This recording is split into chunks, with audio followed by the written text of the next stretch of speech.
10,000 स्वयंसेवक 2 महीना पहले भारत के अलग अलग राज्यों से बिहार भेजे जाते हैं। मौजूदा वक्त में वो 10,000 स्वयंसेवक बिहार के एक एक गांव में फैल चुके हैं और वो बिहार के एक एक गांव में एक्टिव होकर के अपना काम कर रहे हैं। आप राष्ट्रीय स्वयंसेवक संघ के स्वयंसेवकों को अपने गांव में ढूंढेंगे तो आप पहचान नहीं पाएंगे कि वो कौन है और क्या काम कर रहे हैं। लेकिन आरएसएस के वे स्वयंसेवक 2 महीना पहले से बिहार के एक एक गांव में 10 से 15 की संख्या में जाकर के अपना काम शुरू कर चुके हैं।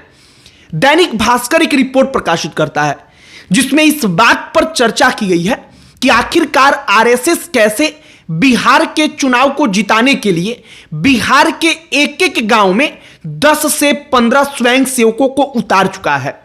सिवान जिले की एक कहानी का दैनिक भास्कर अपनी रिपोर्ट में जिक्र करता है जिसमें लिखता है कि एक व्यक्ति के पास उसके परिचित का फोन आता है। वो व्यक्ति उसको अपने घर बुलाता है। जब वो व्यक्ति उसके घर जाता है तो मालूम चलता है कि 7 से 8 लोग पहले से मौजूद हैं जो चर्चा कर रहे हैं।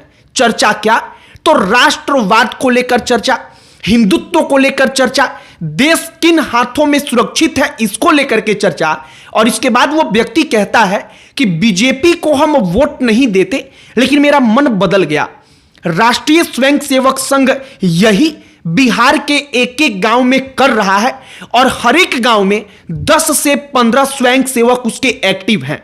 आरएसएस के स्वयंसेवक कभी झंडा लेकर के आपको नहीं दिखेंगे, ना वो ये कहेंगे कि आप बीजेपी को वोट दो, लेकिन फिर भी वो कैसे अपना काम कर रहे हैं हम आपको यही बताएंगे।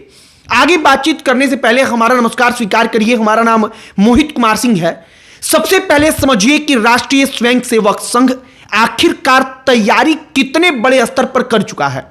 10,000 स्वयंसेवक बाहर से बुलाए गए हैं। 6,000 स्वयंसेवक पहले से बिहार में मौजूद थे। टोटल हो जाते हैं 16,000 और बिहार के एक एक गांव में, हर एक गांव में 10 से 15 की संख्या में स्वयंसेवक एक्टिव हो चुके हैं। अब वो स्वयंसेवक कैसे लोगों को बीजेपी और एनडीए के जो अन्य घटक दल हैं उनकी तरफ आकर्षित कर रहे हैं, आप जरा ये सुनिए। वो स्वयंसेवक कभी भी आपको यह कहता नहीं दिख जाएगा कि आप भारतीय जनता पार्टी को वोट दे दीजिए या एनडीए को वोट दे दीजिए, बल्कि वो केवल गांव में कुछ लोगों के बीच में जाकर चर्चाएं करते हैं। आप मानिए कि यहां पर 4 लोग बैठे हैं, वहां पर 2-4 लोग और आए और वहीं पर बैठे बैठे एक चर्चा शुरू हो जाती है कि आखिरकार देश किन राज्यों में सुरक्षित है।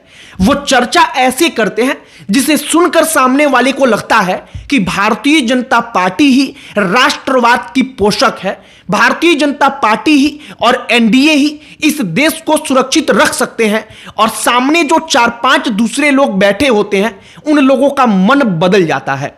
यह राष्ट्रीय स्वयंसेवक संघ के स्वयंसेवकों के काम करने का तरीका है। ऐसा नहीं है कि केवल पुरुष स्वयंसेवक भेजे गए हैं, बल्कि महिला विंग भी एक्टिव है। अब महिला विंग कैसे काम करती है आप इसे समझिए।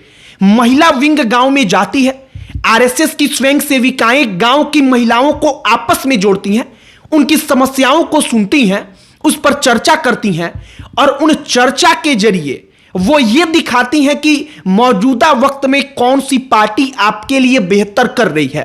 मसलन उदाहरण के तौर पर वो 20 साल 25 साल पुराना उदाहरण रखेंगी और कहेंगे कि बिहार में महिलाओं की स्थिति क्या थी।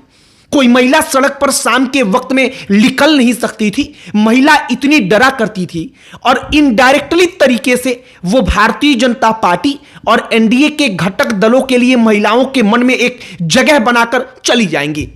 इसी प्रकार से राष्ट्रीय स्वयंसेवक संघ के जो स्वयंसेवक हैं वो एक एक गांव में 10 से 15 की संख्या में मौजूद होकर अपना काम कर रहे हैं। अब ये महत्वपूर्ण क्यों है? महत्वपूर्ण इसलिए है क्योंकि आज तक राष्ट्रीय स्वयंसेवक संघ के बराबर खड़ा हो पाने वाला या उसके सामने कम से कम अपना सर उठा पाने वाला कोई दूसरा संगठन पूरे के पूरे भारत देश में अपितु पूरे के पूरे विश्व में बन नहीं सका है। राष्ट्रीय स्वयंसेवक संघ के जो स्वयंसेवक होते हैं वो इतने अनुशासन के साथ काम करते हैं कि आपको देखकर लगेगा ही नहीं कि वो किसी पार्टी का प्रचार कर रहे हैं। लेकिन इनडायरेक्टली वो वोट प्रभावित करते हैं।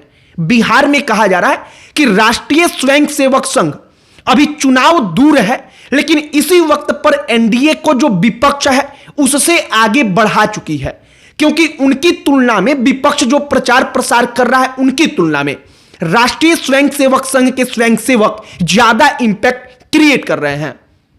बिहार के लिहाज से एक विशेष तौर पर मिशन राष्ट्रीय स्वयंसेवक संघ चला रहा है, जिस मिशन का नाम है मिशन त्रिशूल। मिशन त्रिशूल का मकसद यह है कि भारतीय जनता पार्टी और एनडीए को वापस से बिहार की सत्ता में स्थापित करना। और आपको हरियाणा का चुनाव याद है, हम उदाहरण आपको बताते हैं कि आरएसएस कैसे चुनाव के परिणामों को बदल देता है। हरियाणा के चुनाव में सबको ऐसा लग रहा था कि भारतीय जनता पार्टी के खिलाफ माहौल है, लेकिन हरियाणा के चुनाव में आरएसएस के स्वयंसेवक कैसे ही एक एक गांव में 10 से 15 की संख्या में एक्टिव होते हैं, इनडायरेक्टली लोगों को चर्चाओं का हिस्सा बनाते हैं और उसके जरिए लोगों के मन को बदलते हैं। और अंतिम के कुछ दिनों में राष्ट्रीय स्वयंसेवक संघ के स्वयंसेवकों के मेहनत का परिणाम यह निकलता है कि भारतीय जनता पार्टी हरियाणा के चुनाव में वापसी कर लेती है, जिसकी कल्पना किसी ने नहीं की थी। तो राष्ट्रीय स्वयंसेवक संघ फिलहाल बिहार के एक एक गांव में उसके स्वयंसेवक 10 से 15 की संख्या में मौजूद हैं। उन स्वयंसेवकों को कैसे बातचीत करनी है इसकी प्रॉपर ट्रेनिंग दी गई है कि अगर वो सीमांचल के इलाके में जाएंगे जहां पर मुसलमान ज्यादा हैं तो वहां पर हिंदुत्व के नाम पर लोगों को एकजुट करेंगे। अगर वो किसी अन्य इलाके में जाएंगे तो राष्ट्रवाद, देश का विकास और जो बॉर्डर पर सारी की सारी लड़ाइयां हुई हैं उनमें देश को कौन सुरक्षित रख सकता है, किसके शासनकाल में देश सुरक्षित रहा है, इन तमाम चीजों पर चर्चा करके वो एनडीए के पक्ष में माहौल बना रहे हैं। राष्ट्रीय स्वयंसेवक संघ के बारे में चर्चा करनी इसलिए जरूरी है क्योंकि इसके जैसा संगठन विपक्ष आज तक खड़ा नहीं कर पाया है। विपक्ष को शायद राष्ट्रीय स्वयंसेवक संघ से सीखने की भी जरूरत है कि आखिरकार वो ऐसा कैसे करते हैं।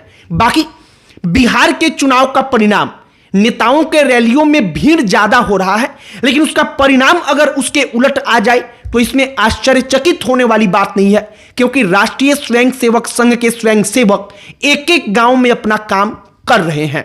और स्वयंसेवकों के बारे में एक किस्सा कहा जाता है कि उनका काम नहीं दिखता बल्कि उनका परिणाम दिखता है। और आरएसएस कैसे बिहार में इस वक्त पर एक्टिव है, हमने आपको वही कहानी बताई है। और ये आरजेडी, कांग्रेस, विपक्ष के हर एक दल के लिए सबसे बड़ा खतरा है, भारतीय जनता पार्टी से भी ज्यादा बड़ा खतरा। आपकी प्रतिक्रिया इस पर क्या है, कमेंट बॉक्स में लिखकर बताइएगा। बाकी इस वीडियो को यहीं पर समाप्त करते हैं। अंत में हमारा परिचय, हमारा नाम मोहित कुमार सिंह है। बहुत बहुत धन्यवाद।